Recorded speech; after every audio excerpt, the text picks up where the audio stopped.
মেয়েদের নিজের বলতে কি আছে? হ্যাঁ, মেয়েদের নিজের বলতে কি আছে? একটা সময় বাবা মাকে ছেড়ে যায় স্বামীর ঘরে শুধুমাত্র একটি ছেলের জন্য। মেয়েরা কখনো নিজের স্বাধীনতাভাবে চলতে পারে না। হ্যাঁ, এটাই বাস্তব।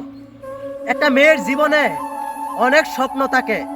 হ্যাঁ, একটা মেয়ের জীবনে অনেক স্বপ্ন থাকে, কিন্তু বলার মতন মানুষ পায় না। নিজের স্বামীকে বলবে, কিন্তু নিজের স্বামী এইসব কেয়ার করে না। একটা মেয়ের জীবনে একটা মেয়ের জীবনে কখনোই সুখ থাকে না। আরে ছেলে, যদি মেয়ে হতা হয়তো বুঝতা মেয়ে মানে কি, আর মেয়েরা কতটা কষ্ট ত্যাগ করে জীবনে চলে। কিছু ছেলে আছে মেয়েদেরকে বিয়ে করে নিজের স্বাধীনতার জন্য, কিন্তু মেয়েদের স্বাধীনতা কখনোই চায় না। আমাদের পৃথিবীতে আজকে আপন ভাবে আর কালকে পর।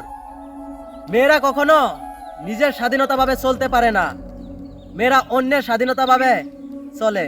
এটাই হলো মেয়েদের বাস্তব জীবন কাহিনী।